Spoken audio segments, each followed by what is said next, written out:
Hello, everybody. Thanks for good morning, and thanks for joining us. My name is Jason Carey, and I'm an editor at Quartz in London. It's a global business news site. We're here today for one of a few different sessions about the future of work, different aspects of that. We're going to look at job quality and protection this morning, and I have an esteemed panel with me who I will introduce very quickly, and then we have a short video to watch. Heike Geisler is author of the book Seasonal Associate, working on others at the moment, a teacher based in Leipzig, and she'll tell us a bit more about that and how it plays into job quality a bit later. We have Paul Novak, who's the General Secretary of the TUC, Trades Union Congress. What's that? Deputy General Secretary. Well, just wait. You'll get there. Trades Union Congress, very large trade union in the UK. We have Raul Beruti, who's the CEO of the Gin Group in Mexico. We'll hear from him about outsourcing, amongst other things. And then finally, last but not least, a familiar face to many of you, probably Stefano Scarpetta, who's the Director of Employment, Labor and Social Affairs at the OECD, to give us the expert view about a lot of research that the group has been doing on these subjects. We will get into the discussion shortly, but first we're going to show a short video to introduce the topic. D'abord une vidéo pour présenter le sujet.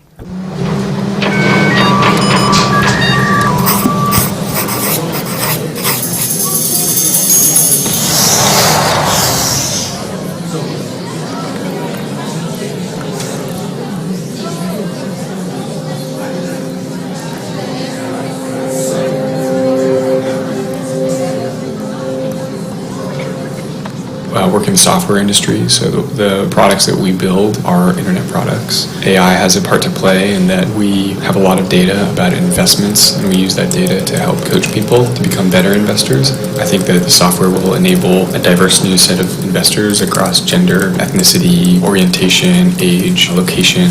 Qu'est-ce qui me plaît dans mon travail, c'est la délicatesse du fil, comment on travaille le fil. Qu'est-ce qui me plaît pas, c'est qu'on a trop d'innovations, qu'on doit s'adapter trop vite, quoi. C'est moins mécanique, quoi. Tout se passe sur l'informatique et on programme directement. C'est le métier qui gère comment dérouler la chaîne. Ich glaube, Digitalisierung wird unseren Job sehr verändern, denn wir haben natürlich bereits einen Online-Shop, aber ich glaube, Menschen werden Lebensmittel viel mehr online einkaufen und es werden viel mehr Roboter eingesetzt werden beim Abpacken von Lebensmitteln und Vorbereiten. 8年前からこのロボットスーツが導入されて、ロボットスーツハルを使って、来てる患者さんにお客さんにトレーニングさせていただいてます。実際に自分もそれを、効果自分の目で見えますし、でその場で、お客さんがすごく喜んで泣いたりという場面も今まで見てきました。 AI がいきなり人間の仕事を奪ってしまうみたいなことはあんまり心配はしていなくって、紙で書いてたのをウェブベースのクラウドでやるのかっていうそれだけの違いかなと思ってます。人として大事な部分は未来も過去も一緒かなと思うので。 No, en cuestión eso de la tecnología, por ejemplo, el internet que usted comenta, nosotros aquí en la comunidad no la conocemos. En cuestión de robótica, pues se dice, se habla, pero nosotros no las conocemos. I think for the generation after me, I'm actually very optimistic. I think that their jobs will be easier in the sense that people will be able to find opportunities more directly around the kinds of things that they truly want to do. 50% des travails qui sont présents maintenant vont disparaître à cause de la technologie et il n'y a plus autant d'amusement. Quand c'est fait que par des machines que quand c'est fait par nous-mêmes, il n'y a pas autant de ressenti. It's really hard to give advice to future generations because I feel like they're going to have a much more challenging time of it than I have.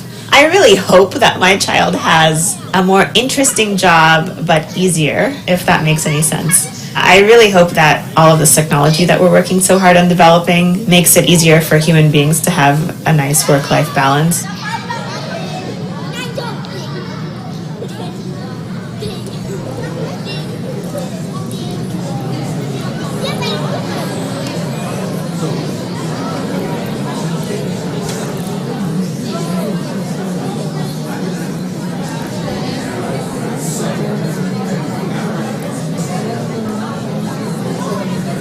So, a lot of different views there, and I think that's an excellent introduction to our discussion today. As the people in the video suggested, we're working more flexibly than ever. There's new technologies that help us, that we can find work on new platforms, we can work cross-border and collaborate around the world, but changes to work engendered by those technologies also is contributing to growing inequality, and it's in wages, opportunities, and risks. I want to ask a poll question of the audience. This is quite a simple one, but could be telling. It should pop up eventually. Basically, the question is, do you think your country is ready for the future of work? Yes, no. This is a big and broad one. You can interpret it however you like, I think. This is an interesting one to kind of set the scene. And also, just so you know, along the bottom there, you can ask questions during the session at any time, comments, these kinds of things. That person certainly doesn't think it is. At bcast.live/OECD1. That's the room we're in. And if you want to tweet about it, hashtag OECD1. The discussion will happen in public there too. So I will be taking your questions and comments on my tablet here during the discussion, and we'll also have time towards the end to ask questions in the room. So please take advantage of that. It's a landslide so far, but we'll give you a bit more time to answer the questions. So some of the things we're going to talk about today are job quality and job protection, work protection. So the idea of collective bargaining, social benefits, we're going to get to this with Paul later, is really came from the idea of stable full-time jobs at a single employer. Now that you can weave together careers with gig work, you can work for platforms. There's a lot of self-employment. There's a lot of sort of different sorts of definitions of what constitutes a career, what constitutes work, jobs, plural. And our countries, companies, individuals themselves, adapting to that as well as they could. That's a big question that we will address today, particularly when it comes to precarious work. There's this phrase, the precariat, which covers, you could argue, an increasingly broad swathe of the workforce these days, despite having record low unemployment in some places, record high employment in many other places, especially in OECD countries. Why is there this pervasive sense of precariousness? This is something we're going to get into. To begin with, Heike, I want to turn to you first. Tell us about your book. It's called Seasonal Associate, and where it came about. You worked at an Amazon fulfillment center in Leipzig, and you came away with some pretty strong conclusions about the future of work, the current world of work there, and as your publisher describes it, the psychic damage, quote unquote, which is a pretty strong phrase, that comes from these types of jobs. Tell us about it. Good morning, everyone. Yeah, this is my book. At least this is the English version. It got a Gerhard Richter painting on the cover, or a reproduction, of course, of a Gerhard Richter painting. The original German version was published 4 years ago, and I worked at an Amazon fulfillment center in 2010, so quite a while ago, but I think my approach is still, I'm afraid to say, or I must say still, has not lost its actuality and truth, probably. I became a seasonal associate not because I wanted to do research. I basically just needed money. So this book is not an undercover version of whatever, of a life or a work experience. It's just the kind of sheer working experience I had at Amazon. And I'm also trying to connect what I experienced there with all the experiences I've had at other jobs. Like many people, when I was still at school, when I was studying, I've had several jobs, and my parents are workers, have been workers. My mother working at a postal office for all her life, and my father was a turner. I guess this is the right term, and so this is basically where I come from, and I'm very much acquainted to the working life in And but when I started working at Amazon, it became kind of crucial to me because I already was a writer and kind of not even an unsuccessful one, and I was the mother of one child, and I noticed there is so many important questions, like at this state of life, where can I go from there? Is this the end? And what if I had to work there? What if I decided I'm going to apply for a permanent contract or a longer contract at Amazon? What are the impacts on my life? And I noticed that my life would change tremendously, that I would have no time for my kid, no time for myself, no time for, which is very important because it counts and matters for so many people, no time for what was called yesterday at the opening session, upskilling. So there are no possibilities left because there is no time left, because there is no power left. These are jobs that exhaust completely, and not just your body. You can get used to physical exhaustion, you get stronger and you find ways of getting more efficient in your movements, but the psychological damage is, I guess, more important, and it matters really over a longer term. Like, you have to, if I look at my father, he is a person that totally he gave in to survive in his working field, because there was no time for, let's say, dreams, for other perspectives. He depended on the job he had and on going there day after day. So I'm let me just read this very short beginning of my book. It's only 7 lines to make my approach very clear.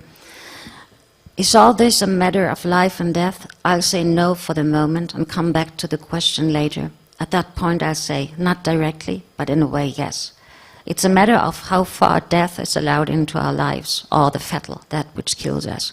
To be precise, compared to that which kills us, death is nothing but an innocent wave, or death compared to that which kills us is a gentleman with good manners and a shy look in his eye.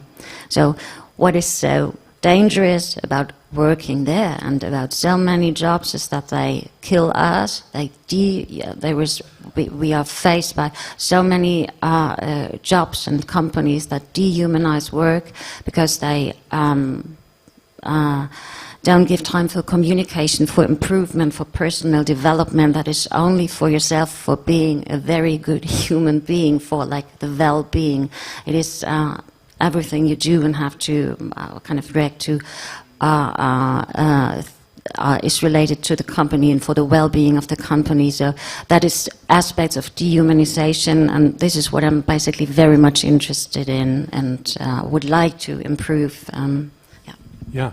Do you the downsides of those jobs? Do you think that it's inherent in the job itself, or were there things that the company could do to make it better? Because this type of routine, repeatable, very manually intensive work is the kind of thing that we think is very automatable, that there could be robots to do this, essentially. Is that better, or is there a way to involve humans that would make it more humane in a way? I don't know. So I'm not. When I was working at Amazon, I was kind of fulfilling a machine's job. The machine's still being too expensive, so I am cheaper, and all the humans working there are cheaper than machines. So, and I think the problem is not that you do you do things again and again and again, and that it is boring. The problem, one of the problems, is you have to do it for like too many hours a day. I could handle 6 hours a day and 4 days a week of that, so that would be okay. But the real problem is the psychic damage that is caused, especially by companies like Amazon, or if you have a very unfriendly and boss, which it's not just the big companies, but they are really intriguing because they get into your brain by basically it's an aspect of not saying the truth. They feel like pretend to be empowering, work hard, have fun, make history. That is one of the Amazon slogans. And there is, the structure is there is one that is against the people working there. It enables the worst in human beings. Like it's survival of the fittest, actually, to be a bit more precise than necessary, probably, at an Amazon fulfillment center. So if you are a company, you must encourage the best in people. You must force them to be friendly, in a way, and they don't. Got it. And I mean, those comments do sort of chime with whether your country's ready for the future of work. We have a landslide: 80% no, 20% yes, which is interesting. Paul, let me move on to you. So we think, the room at least thinks that countries aren't ready for the future of work. When you look at the headline statistics, though, again, employment higher than it's been in many decades. Unemployment, the sort of converse, the same, lower than it's been in a very long time in very many places. And yet, there's this kind of precariousness to work. Warehouses, fulfillment centers are hiring like crazy, and so that shows up in the job numbers. But there's the kind of psychological damage that Heike was talking about. This seems to be kind of a paradox. Where does something like the TUC fit in there when it comes to getting people jobs, but then making sure that they are quality jobs, fulfilling all this kind of stuff? Well, I think you're absolutely right to use the word paradox. I mean, by some measures, our labour markets, our economies are doing really well. If you look at the UK, US, other OECD countries, record levels of employment. We've got some growth in our economies. I have to say that rosy economic picture is not borne out in the lived experience of the people that we represent and aspire to represent, and it's certainly not reflected in their pay packets and living standards. So, I mean, if I take the UK, because it's the example I know best, we've got 1 in 9 people now working in some form of precarious employment, so on a 0 hours contract, bogus self-employment, a seasonal contract, through an employment agency, and that has a big impact on the ability for people to plan their lives, to know how much they're going to be earning week after week. We've got problems with wages, so despite the fact that we've got near enough record levels of employment, we've had basically a lost decade of wage growth in the UK, so wages are in real terms still below their pre-crash levels. And I think, there's lots of statistics you could use to describe what's happening in the world of work. I'll give you one from the UK, which I think is really important. Out of the kids who live in poverty in the UK, and that number's increased markedly over the last few years, 7 in 10 of them have a parent, at least one parent, who goes out to work. I find that incredible, that people can go out to work every day, do the right thing, and they're struggling to make ends meet, struggling to pay for the basics, never mind to provide the decent life that their kids want. I suppose, Jason, it's important to sort of point. こういった問題というのは決して労働市場においての最底辺の人たちだけではないということがないですね。それからストレスの問題というのもあります。ディストリビューションセンターであるとか仕事のワークロードが重すぎるということがあります。そして、1500万日がこのストレスの結果として、労働日数として、失われていると言われていることなんです。ハイケさんの例もありましたけれども、とにかく仕事 Yes, how many items are they picking? Are they picking fast enough? Are they working hard enough? I think there is therefore a big challenge to politicians, to policymakers, to employers, to unions to think about what we can do to make the world of work better, to drive up the quality of employment. And I suppose I'd finish on this point. I don't think that the sort of situation that Heike described is inevitable, or somehow that's just what happens in distribution centres. So to give you one example, in the UK, one of our unions, the GMB, has been organising in Amazon. In one of their warehouses, over a 3-year period, there were 115 ambulance call-outs to that warehouse, to that fulfillment centre. Down the road, a unionised distribution centre, about the same size, during the same 3-year period, 8 ambulance call-outs. Now, there are good distribution centres and bad distribution centres. There are good models of employment and bad models of employment. And our job collectively, I think, is to support those employees who are going down the high route towards good quality employment. What changed? What happened when we talk about the precariat and precarious work and whatnot? It's easy. I think often people blame technology. Let's say, just broadly speaking, which technologies? I don't know. It's just happening. There's the internet and et cetera, and now we have all of these sort of jobs with lower quality, let's say. I mean, what do you think? Is it technology's fault that somehow enabled this kind of, you talked about surveillance and that kind of thing, which might be misused, or is it some other kind of philosophical approach to companies these days, I wouldn't put technology at the top of the list of reasons why we've seen this sort of decline in the quality of work, although we should maybe talk about the challenges and opportunities presented by digitalisation later on. I'd say there are two key things happening. One is that we've seen the decline of relative decline of trade unions and collective bargaining over the last 3 or 4 decades across many of the OECD countries and indeed around the globe. That hasn't happened by accident. It's been a conscious choice by governments to deregulate labour markets, to tip the balance of power back to companies rather than to employees. So that's one factor.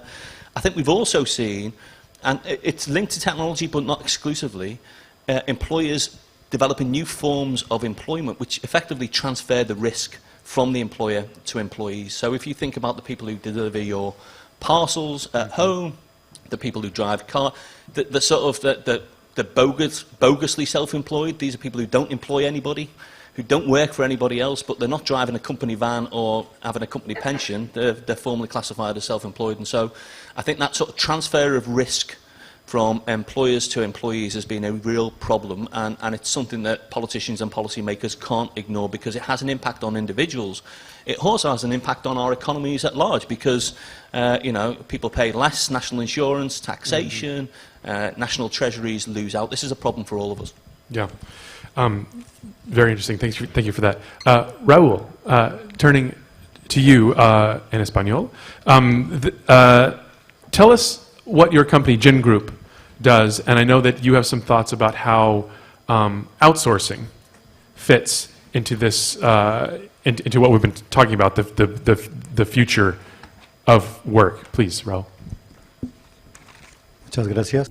Thank you very much. Yes, Jin Group is the biggest group that engages in outsourcing in Mexico, 80,000 employees. In Latin America, we're also considered as the leading company in terms of outsourcing, the 4th biggest employer in Mexico and the 5th in Latin America. We are trying to institute a virtual cycle amongst our clientele, which is the leading asset of our company, trying to provide them with a top-level service. We have done a lot of work to ensure that the people working for us have a benefit, a platform that involves major efforts to improve their well-being. The first pillar of that is healthcare, trying to look after the well-being of our employees so that they know that the company that is employing them can provide them with all of the health benefits that they need, quite independently of what the state may provide them, and the state is obliged to provide them with healthcare. We have tried to ensure that the people working for us have a medical exam conducted by Jin Group once a year, and they have a file where their health is followed so that they can then take whatever necessary measures for prevention or for treatment of any conditions that are identified. The employee can have access to these supports if they have any difficulty, any health problem. Their spouses, their children can benefit from healthcare through that support. And if there is any deterioration in their health, it's dealt with quickly. Now, as well as health, we provide through this platform educational support. Quite some time ago, we set up well-defined programs to ensure that our employees can continue to study with no cost to them through Jin Group, and this also provides support for primary, secondary and tertiary schooling of their families. Now, what we're aiming to do is to ensure that our employees can improve their skills and have access to good education. We've worked a lot on that. Jin Group set up a foundation, and I think that this is one of the most significant foundations in our country. Without cost to the employees, they have access to studies, and there's quite a clear definition of the professional benefit of those studies to them. They can do a master's degree, they can do a PhD through the support of this foundation.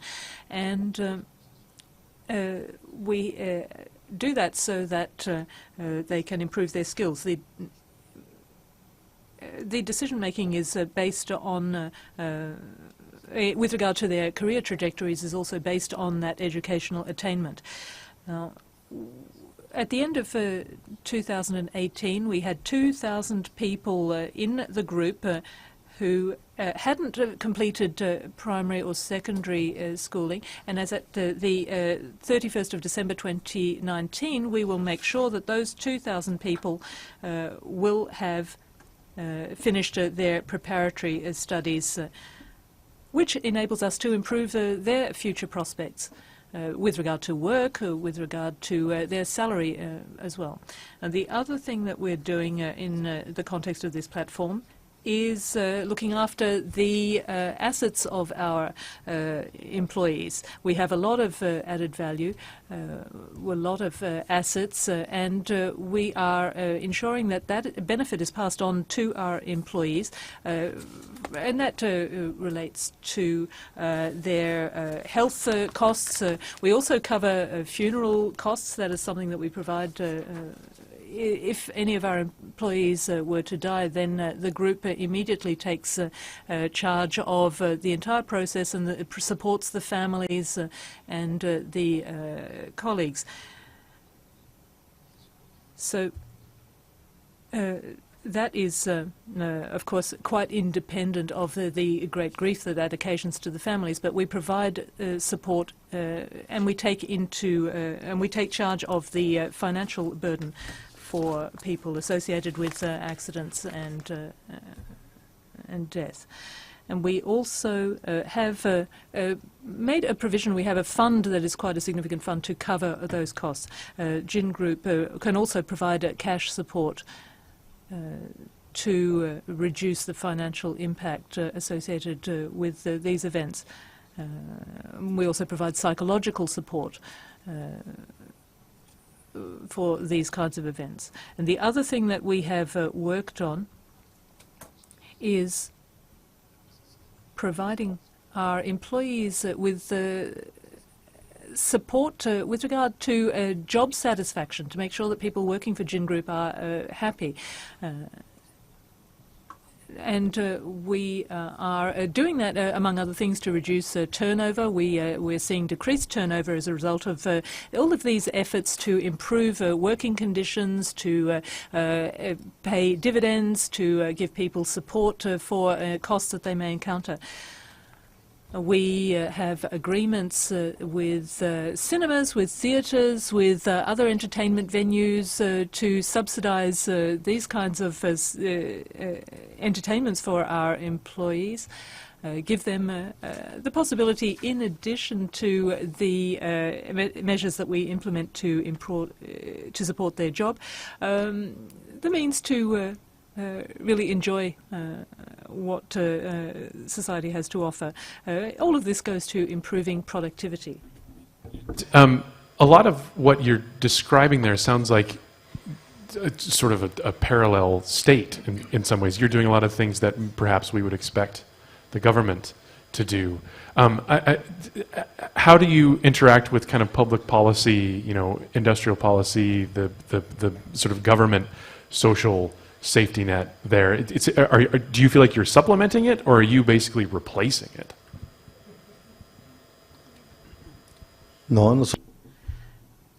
Yes, well, we fully respect all of the measures implemented by the state through its various laws. We have the Social Security law, we have the the labour laws, the housing laws and so on. Jin Group, of course, supports all of that. Our position is that we support the government in everything it does. We have a new government at the moment, and we feel that it's our duty to support the government, to support growth in our country. Every year we have the aim of producing more than 1.2 million new jobs in Mexico.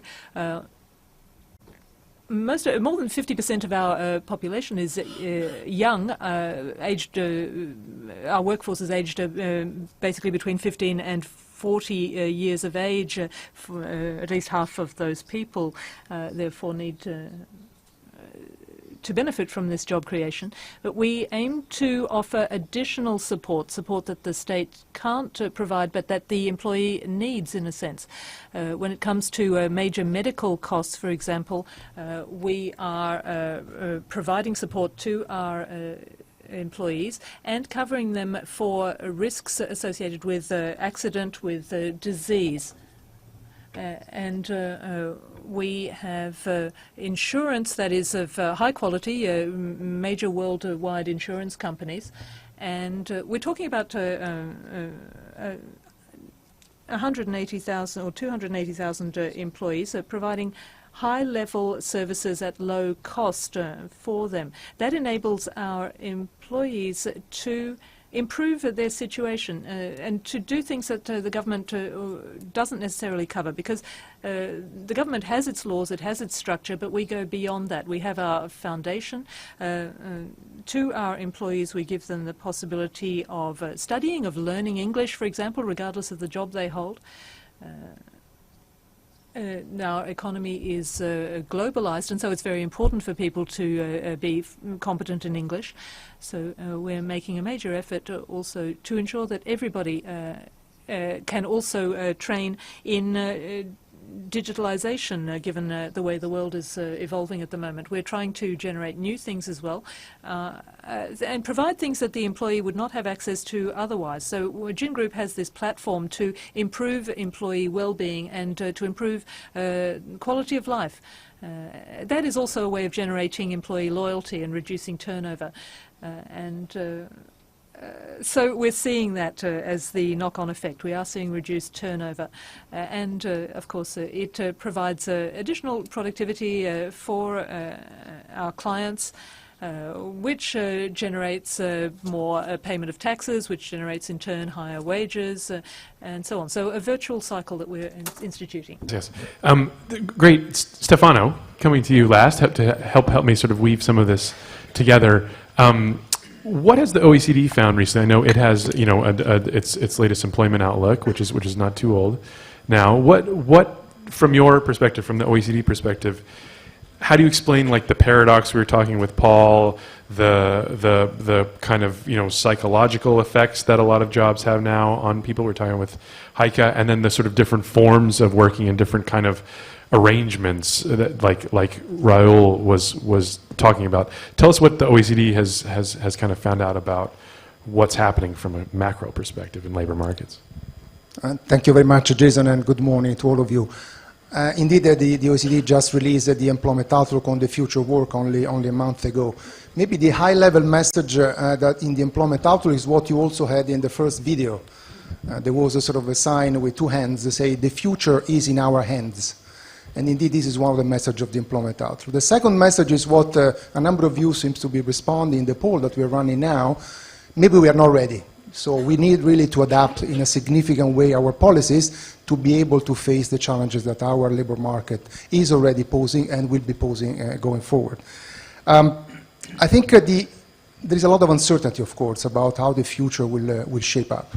The speed and depth of the technology transformation. But I think all the evidence we have, and I think Paul referred to that, so far we have no evidence whatsoever that we are facing a future of massive technological unemployment. I think just look at the data, what we have now, what is happening, because the future is here now with us, is perhaps pressure for even further inequalities in the labor market between those who have access to very good jobs with a career progression and so on, and the others, and Heike made a very good testimony through her own experience, may actually struggle to jobs which are not that good. Now, let's face it, the technology is opening up fantastic opportunities.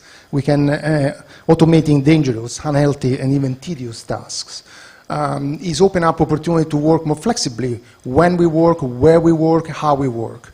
At the same time, again, Eike was pointing to the fact that there is a sense, which is actually not just a sense, is a reality of precariousness, of lack of perspective, lack of engagement, to some extent a lack of respect of the key fundamental rights of the worker themselves.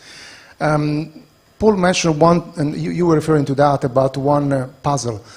We have seen in a number of OECD countries the longest stretch in job creation. We have some of the lowest level of unemployment, not in all, but in a number of OECD countries, yet wages have been stagnant. Wages used to grow in nominal terms at 5%, and now they're going at 2%. Part of that is low inflation. A significant part of that is much lower productivity growth, but also some of the new jobs don't pay the same wages that existing jobs. And this is because many workers actually accept a job that pay less because they're afraid that there might not be another job for them. So this sense of precariousness is not just a sense, it's actually a reality for many workers. Now, when we talk about new forms of work, we tend to immediately focus on platform workers. And indeed, they are expanding very rapidly, but they account still for 0.5 percentage point, maybe 1 percentage point of employment. I think the focus of policy should be on that, but also on the non-standard form of employment. Those who are on temporary jobs, sometimes very short duration jobs. Those are involuntary part-time jobs, and even some form of independent work that are not really independent. In the sense, from a standard, from a contract point of view, these are independent workers, but actually depend heavily on one single company. And I think, and there are huge differences across the board, of course, our system, where we are looking at labor market regulation, social protection, even training programs, are not yet being adapted to this variety of form of employment. They are still geared to a very stable relationship between an employee and the worker, an employer, a stable meaning also long-term relationship. And much of training, social protection, and so on is actually you got it through this contract. If you happen to have one of these non-standard form of employment, you have a very short-term contract, you work part-time, so you contribute less, or you are a self-employed, you receive much less protection.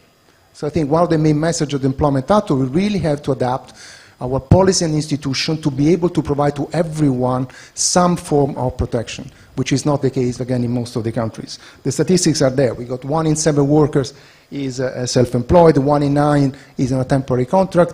If you are on self-employment or you contribute less, you have a probability of 40 to 50% less income support if you lose your job or if you lose your activity. Those in non-standard form of employment receive much less training. And let's not forget that many of those on this non-standard form of employment are young people. Some of them are actually high skilled, and many of them are actually women. So there is also sort of a divide that cuts across age groups, but also gender groups. Yeah. And you know, the OECD has found, if I'm right, it's one of the perhaps lower estimates of the share of jobs that are automatable, that will probably be automated in the future. But I was looking at the statistics recently, and if I was reading them correctly, Slovakia, one of our hosts today, is the country with the highest share of potentially automatable jobs. I was just wondering if you could talk a bit about the countries that are facing that technological disruption, that where there might be lots of jobs that go to automation, to robots, to AI, this kind of stuff. When it comes to the protection of those workers, upskilling, reskilling, all that kind of stuff, what are we seeing in those kinds of places like Slovakia? No, indeed, there are differences in the number of jobs at risk or potentially at risk of being automated. On average, 14%. In Slovakia, is more than 20%. This depends on the industrial specialization of different countries, but also how many jobs have already been automated, and therefore how many are still left. But I think perhaps one of the most interesting conclusions from this piece of analysis is that, again, we are not facing a risk that a massive number of jobs will be fully automated. It's 14%. It's not minor because we're talking about in between 80 and 90 million jobs that potentially can be automated. The other point is that there is more than 30%, 32% of the jobs that will probably survive. But what the task performed in this job will change dramatically. So the workers may keep these jobs, provided they are given opportunity to learn a new task, a new skill, a new activity that will be needed in this job to remain complementary with what actually the machine can do. I think Heike made a very important point. I think machines are too expensive. So there is a subtle element of this technological revolution is that machines are challenging us not only on those tasks that can be automated, can be sort of dangerous, can be tedious, but actually on some of the more cognitive tasks that we humans used to perform. So without really giving opportunities to those, in particular those with low skills, to adapt their skills, to acquire new knowledge and new competencies, they might keep the job, but might be actually pushed into low sort of productivity, low-paid, no-career type of job. That's, I think, is the major challenge. Again, not unemployment, but really a potential for a greater divide into the labor market with many more people not very happy about the job they have, the pay they receive, and the career prospect they may have. Yeah. Paul, if I can turn back to you to sort of mix my own question with one from the floor, which is a very simple one. Why don't people join unions is the question which I'm sure you can quibble with. But alongside that, like Stefano was talking about, what role do unions have in this kind of wage stagnation? You know, we're talking about workers maybe being worried about asking for a raise or sort of raising their voice at all for fear that they'll just be replaced or, you know, steamrolled over, basically. I mean, what role for unions there? Bargaining for higher wages and more protections and this kind of thing. Okay, short answer to the question is that some people still do join unions. So in the UK, around about a quarter of the workforce are directly represented by trade unions. We've got a big particular issue in the private service sector, which has proven a hard nut to crack for all sorts of reasons. I referred to some of the legislative and regulatory impediments that have been placed in the way of unions and their ability to organise. So, for example, you're trying to organise the Amazon distribution centre in the UK, you've got no right of access. It's hard to organise a workplace with huge turnover, with a workforce that's maybe employed by employment agencies on 0 hours contracts when your only ability to access the workers is standing outside handing out leaflets. That said, there's a big challenge for unions as well to raise our organising game. And I think we've proven we can do that. I'll give you one example in the UK. A company called Hermes, which is a courier, a company, parcels delivery company, 15,000 people who are self-employed. The union contested whether or not those people were self-employed, and as a result of legal challenges and then negotiations between the company and the union, they've now signed a collective agreement covering those self-employed workers. Well, self-employed employed workers can take on a package called Self-Employed Plus, which gives them the same benefits as directly employed workers, so things like sick pay, cover if they're off. I think that's an innovative example of unions working together with employers to sort of reach out and organise in this new economy. But I think unions have got an absolutely crucial role to play, whether it's about how we cope with the coming wave of digitalisation. I'm not a technological fatalist. I mean, I don't believe that the future of work is all doom and gloom. What will be crucial is how we shape it, and it's fundamental is, I think, sort of having a sense that we need to ensure a just transition in this, in light of this forthcoming digital revolution, so that workers have job security, income security, support to retrain, to reskill, to work more flexibly. We need to crucially address this question, and it goes to your wage stagnation point. Who is going to benefit from this coming digital dividend? And there is a real danger, as Stefano said, that actually what we're going to do is entrench existing inequalities, rather than saying if there is a significant step forward in terms of productivity, how do we make sure working people get their fair share? And we've talked in a UK context about things like, you know, the working week. What's the 21st century equivalent of a 4-day working week, or a shorter working life, or something that recognises there are benefits in this technology for our society, but making sure working people, their family and communities get their fair share of those benefits. Do you worry about the future of your membership when, you know, talking about this platform work and people in the gig economy and these kinds of what we would call now non-standard arrangements, which may become a lot more common? I mean, that's not the typical profile of a union member. It's important, though, to reflect the original gig economy workers were musicians who did gigs, and we've got a strong musicians union, a strong union that represents actors and creatives, and they've found ways of collectively representing people that do effectively work in the gig economy. But there's a role for unions, there's a role for regulation, and maybe just to, pick up one of the points that Raul made. If you think about outsourcing, there is obviously a legitimate role for outsourcing in terms of specialised functions, delivering services in some cases more efficiently with economies of scale. But without doubt, what we've also seen is some employers using outsourcing to distance themselves from the employment relationship, to effectively rid themselves of the obligation of employers. And I think that's where we need strong unions and collective bargaining, but we also need effective labour market regulation as well, so that companies have some responsibility for what happens in their supply chains and can't just wash their hands of those obligations.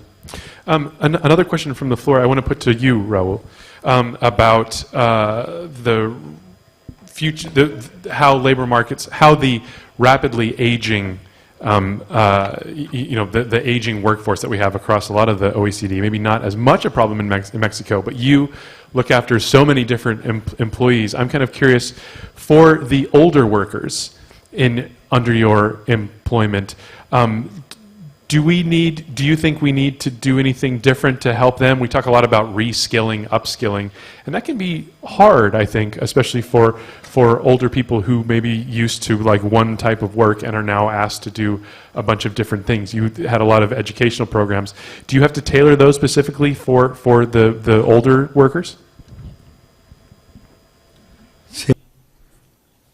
Yes, absolutely. We've established very intensive training programs, and we also have a number of conventions with companies to have, for example, saving accounts for people who are about to retire.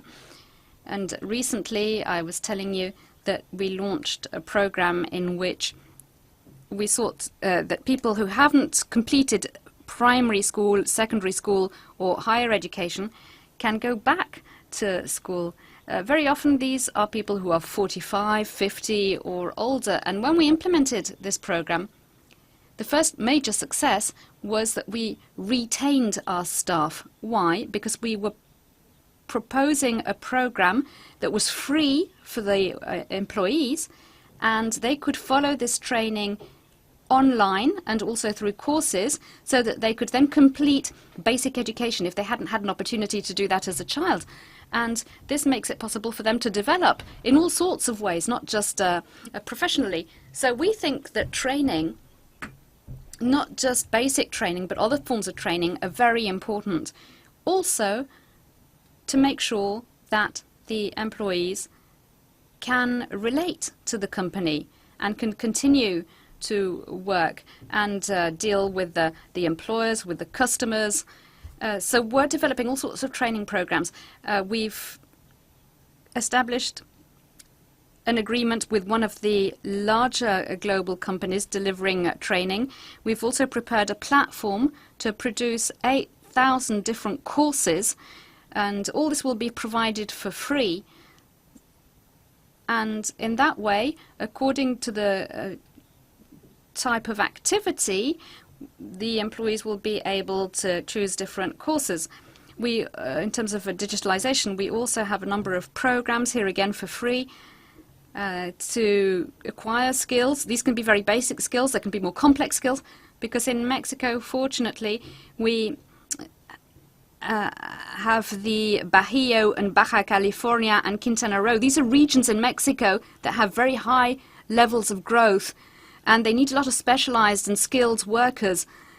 And we don't always have these skilled workers. So we have people who are coming from abroad to fill in those positions.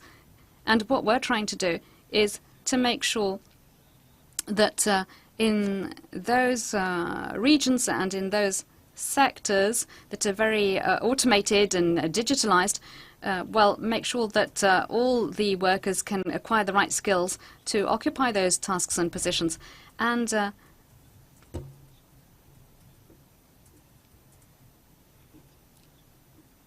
through these courses, they can just have access. Sometimes these are electronic courses.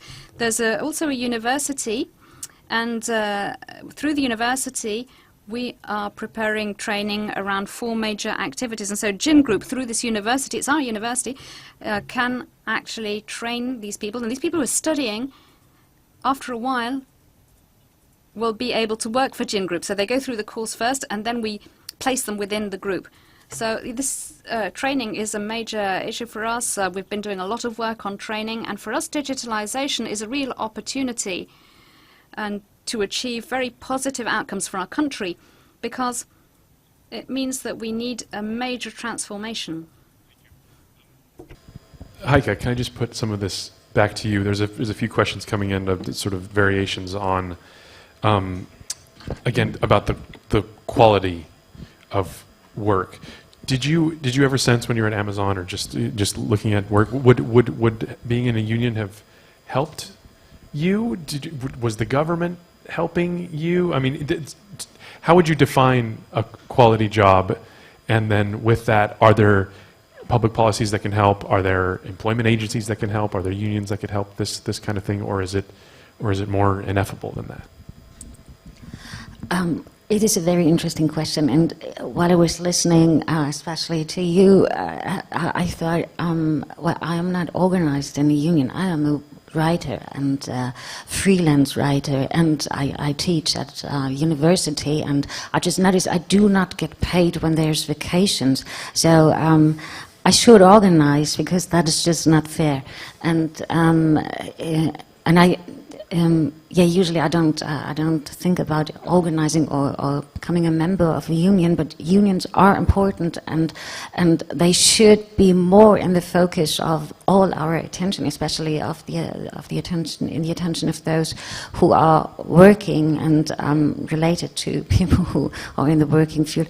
And but maybe everyone, the society, the governments, the union, and every human being is overwhelmed by what is going on today. And today, of course, means a broader perspective, like, let's say, 20 years or 10 years back and 10 years in the future. The things are happening with such a tremendous speed, and we don't even understand how we communicate. Nobody knows how this all works. Like we all understand how to post and how to send a message, and how to make a phone call and how to have a Skype conference and all of that. But we are like we're users of certain systems, and we are used by those systems. And yesterday at the round table at the TUAC, someone mentioned that we all kind of focus on companies like, in Germany it's Lieferando, those who deliver food from all the restaurants and bistros to your home. And while some of the workers are being organized or organizing themselves, that is very good, and they're very active in this, not yet successful, I guess. But what I would like to point out is there is the structures, the programming behind that makes those jobs possible, and we don't have that on our maps, and this is what we all need to have in mind, that we are not up to date, like not at all, and our governments are not up to date, our maybe even unions are not up to date, and no one is really up to date except for those who provide those platform working jobs and provide the programming and so on. There's a lot of companies who are up to date and kind of rule the world, rule us. Yeah. Stefano, if I could spring an idea on you, listening to this about ensuring the quality of work, that people can do what they want to do at the pace that they want to do, but be protected, and talking about sort of stagnant wages, I have to bring up basic income, universal basic income, this kind of approach. Is something like that necessary? As we talk about digital disruption and all this kind of thing, I think it's no coincidence that there's been a kind of rising chorus talking about maybe we need to sort of scrap or like very drastically reform our social safety net to just pay people directly, and then they can figure out, and then that can provide that base level of support for everyone, because we're all affected by this, white collar, blue collar, etc. Is this a viable proposition? Thank you, Jason. I don't believe that one single policy tool can actually answer all the issues that we have been discussing also in this panel. I think Paul made an important point. What we observe in the labor market in all of the OECD countries is some of the risks that in general were covered, people were protected against through their labor contract, are now shifted on the individual workers. So I think workers need to be equipped with the tools to be able to face this risk and to respond to them appropriately. Now, when we talk about the guaranteed minimum income, we have to be clear, and universal basic income, Because if it is universal, it goes to everyone, right? Even those who actually don't need a basic income to live, to make ends meet. We have done some simulation. If you do that, and you take all the resources that the OECD country currently devote to cash transfer to those who really need it because are at risk of poverty, that will not be enough. You actually have to raise taxes to provide a universal basic income that is at the level of, if you like, of the general guaranteed income. Okay, so basically you are undoing a lot of the good things we are doing in terms of targeting, measure resources to those really who are facing the risk of poverty, and we give money also to those who potentially don't need that. So to some extent you are creating a lot of losers among those of the most vulnerable groups, and you are creating some winners of those who actually don't need it. I think what is, and this is a challenge in many emerging economies as well as in a number of OECD countries, to scale up the guaranteed minimum income. So people should have access to a minimum level of income if for whatever reason they cannot actually secure that level of income through their work and so on and so forth. That's certainly important. Beyond that, I think we have to improve the targeting of a number of other programs that sometimes are not well targeted. We have to be able to adapt this program also very quickly. Mm-hmm. I think the point that was mentioned before, even in the OECD countries, there are significant gaps in our social protection systems. For those who are in non-standard form of employment and for those who might be self-employed but actually are in not jobs that actually pay a high level of income. So we have to close this gap. I think one of the panelists mentioned before the artists. In France, in Germany, artists are independent workers, but to some extent have particular work conditions, and they are granted an extension access to social protection beyond what independent workers tend to receive. This is something that we can possibly expand to the other sort of dependent contractors, those who might be independent in terms of the labor contract, but actually are dependent on one single company or might be at a relatively low level of income. There is a lot to be done there. My final point here is that I think reform action at the margin will not suffice, will not be enough. Here we really have to think to overhauling the social protection system, really giving access to training, retraining to everybody. Today, the low skill get much, much less access to training than the high skill. We have to close these gaps. Right. And just to combine a few questions from the audience to you, Stefano, too. Talking about I think a lot of this comes down to the effective policing of employment laws, to the application of them. And there's another question here about how to avoid an international race to the bottom of labor standards. Is there any research that OECD has done or anything there about? It sounds like a lot of that we can talk a good game here and that everyone wants all the same things, but there's clearly some international competition here. And how can somebody like the OECD, or what do you see in terms of like policing of the standards you set, and then some kind of maybe cross-border cooperation to make sure that there isn't that race to the bottom? This is a topic that the G20 and actually G7 have been discussing extensively. Yes. So in the advanced economies, we have pretty good labor regulation. The problem is that they are not fully enforced, even in the OECD countries. When we look at emerging and developing countries, enforcement is a huge issue. But I think in terms of sequencing of policy action, what we put forward in the employment outlook is that precisely in the OECD country, precisely because we have a well-developed labor regulation and social protection system, even training programs, classification of the work of the labor relation is essential. In most of the OECD countries, we have growing phenomena of not only dependent self-employment, but actually false self-employment. And there are a number of reasons for that, including the fact that a number of OECD countries have a tax preferential treatment for self-employed. So to some extent it's advantageous for the employer, but even for the worker, to identify these labor relations as an independent form and not as an employee, as a dependent employment. So proper classification of the labor relation is important. We run actually a survey of all OECD countries, and most countries are actually working on that. Improving the labor code, the enforcement, but also a definition of what is the labor relations, what is the dependence-independence boundaries. Now, having said that, some form of employment may stay in the gray zone because the worker might have a lot of independence in terms of when to work, how to work, and where to work, but on the other hand, this worker may depend on one single company. So these jobs are different to identify as dependent employment. They may stay in the independent form of employment, and this is where we need to expand the coverage of social protection. We need to give them right to participate in training and retraining programs. So we need more government intervention. But, and I think the point that Paul was making is absolutely essential in my view, government should do more, but by themselves might not be able to fully respond to these challenges. We need the trade unions.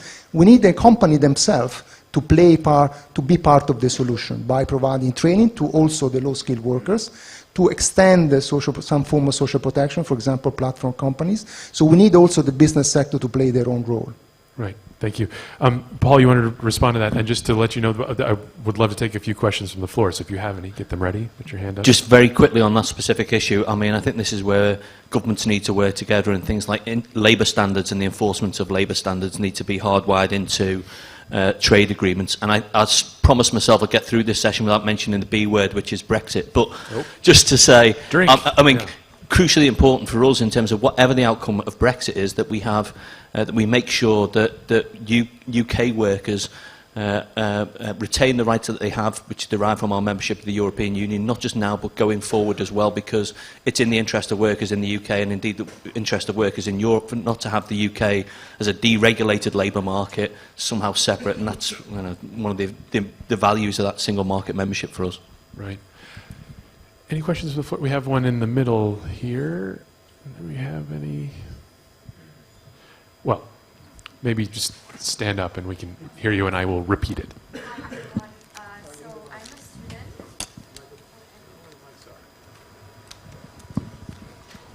Here it comes. Okay. Hello everyone. So I'm a student. I'm currently doing my bachelor's and I will be applying to a master's degree. So I feel that like today most of the students are overqualified but still underemployed. So I wanted to know the thoughts about this trend and what are the solutions. Thank you. Another paradox of sorts. Stefano, do you have? Well, thank you for this question, because this is indeed one of the most worrying paradoxes we're facing. We are bringing into the labor market the most qualified, the most educated generation of young people, and yet many of them, as you said, are underemployed. And this is because the labor market is becoming tougher and tougher. And I think you have to go to a number of stage, internship, before you actually can settle into a more stable job. I think this is because of the nature of the function of the labor market. I think a lot has to be done in terms of providing good guidance about what it is that you're studying, which field of study you pick. I think we have to do much more than transition from school to work. So oftentimes we basically front load investment in human capital, right? So you just study, you do the best, you go to a master, PhD, and so on and so forth, and then you're left on your own when you get into the labor market. I think a number of countries are also working more on helping those young people for whom the transition might be difficult, but also we have to work again with companies, because sometimes the entry job may be a temporary job. There is nothing wrong with that. Sometimes these become traps rather than stepping stones.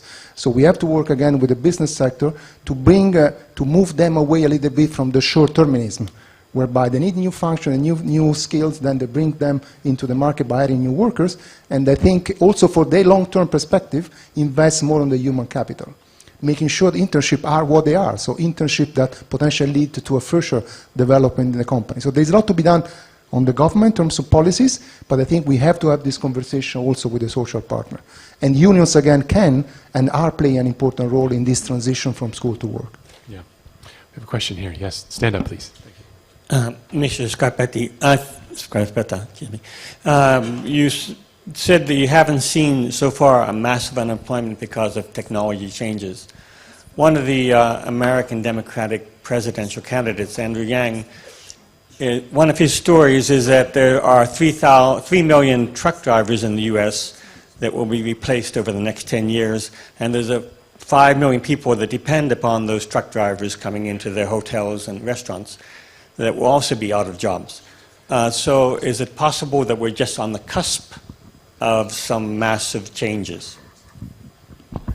No, thank you for this question. I think this is really the problem between aggregate and disaggregated figures, in the sense that at the aggregate level, we might not be facing a risk of massive technological unemployment. This by no means that each sector will doing well.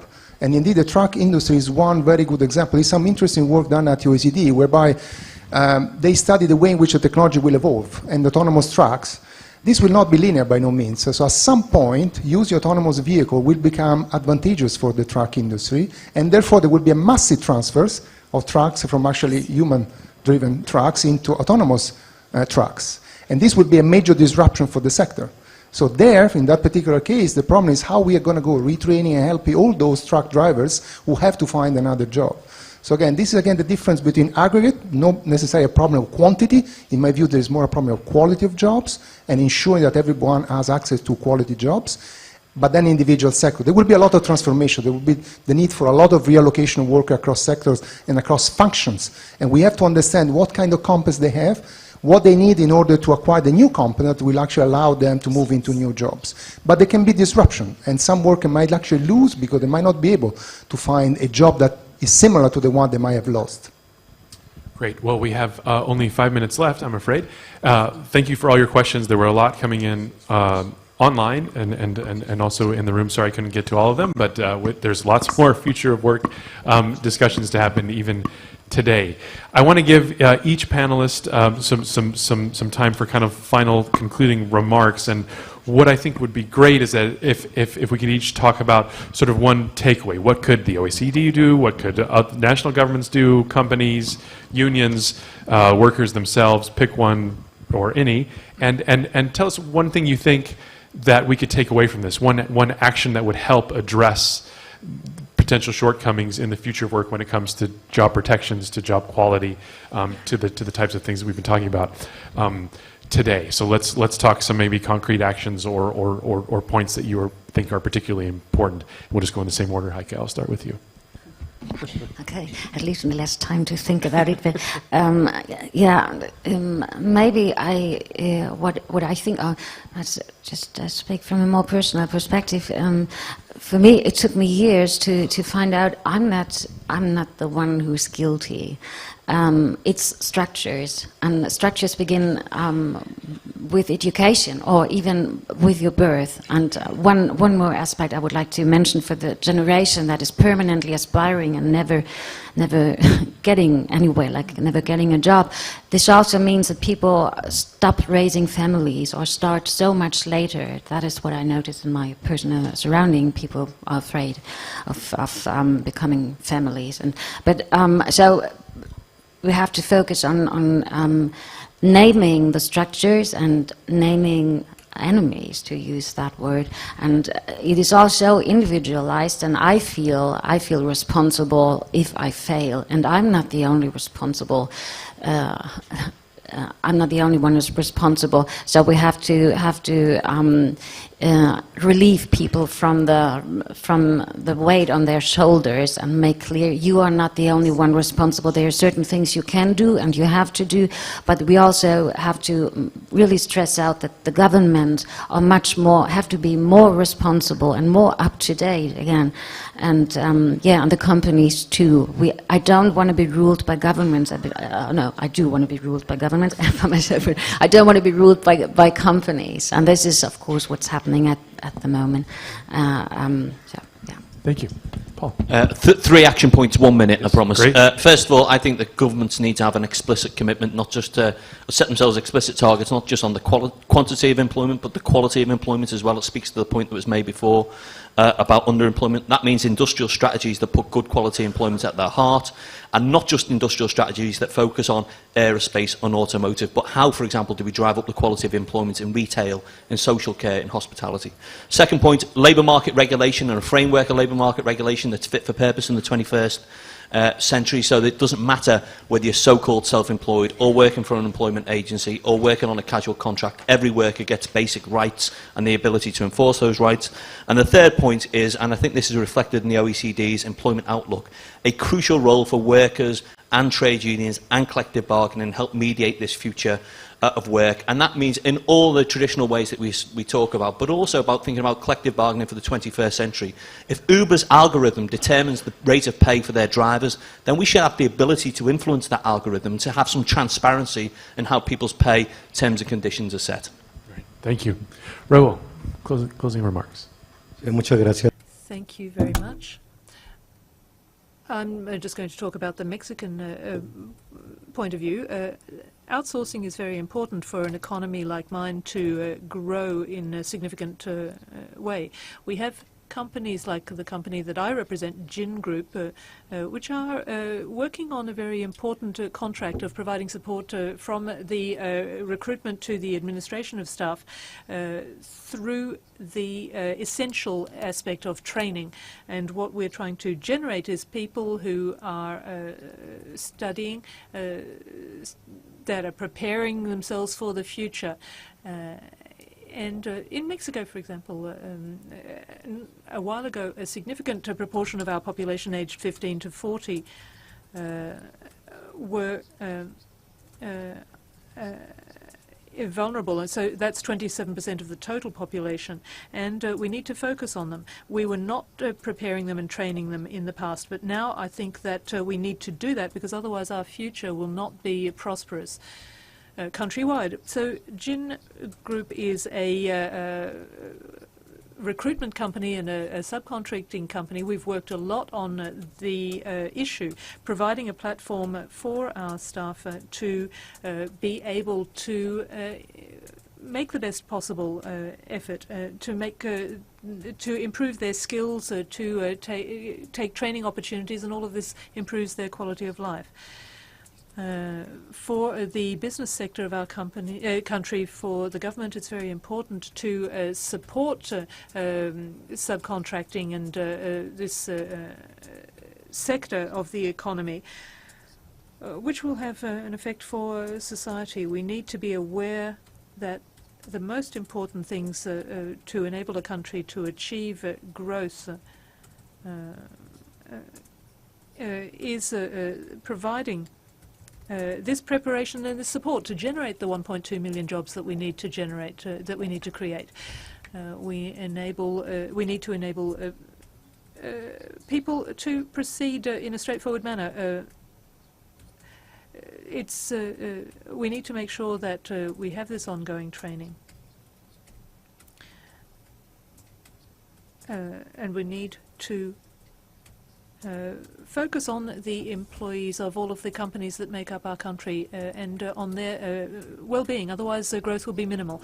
I am on the receiving side. I would like to thank then the fellow panelists for all the suggestions they've given us. The only thing I want to say is count on the OECD. Count on the OECD to continue to do our analysis about what's going on in the labor market, to identify good practices. There are many of them. And actually to offer a platform like the one today to discuss among governments, but actually with the civil society and with the social partner. The two policy messages we have in the employment outlook, I just want to underline them again. I think action at the margin will not be enough, and we need a whole of government response to the challenge of the future of work. This is about labor market, social policy, training, but actually we also need to talk with the Minister of Finance about where are the resources to actually support these important programs. But we need the social partner, we need the business sector, we need the trade unions, we need the civil society to be part of the solution to the challenge that are out there. We already see them. Thank you. Thank you very much. And actually, I'll be back on stage this afternoon talking about the financing of the future of work. So come back for that. And we can continue this discussion in other panels today over coffee, lunch, etc. It's just left to me to thank Heike, Paul, Raul, and Stefano for joining us today. And thank you very much.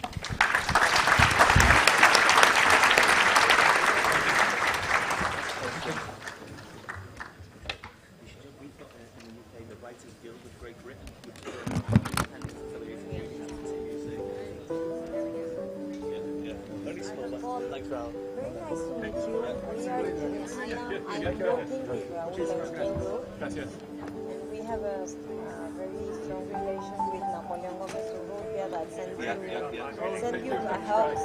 I just chat with him and say, really, Paul, it's a very human person.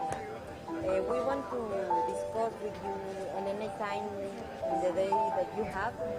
Your agenda is very busy, or no, we can... well, it's not really. No, you've got my card. No, I give you my card. This is our association. Yeah. We create an association to the same objective that you have in the union and run. So can you give me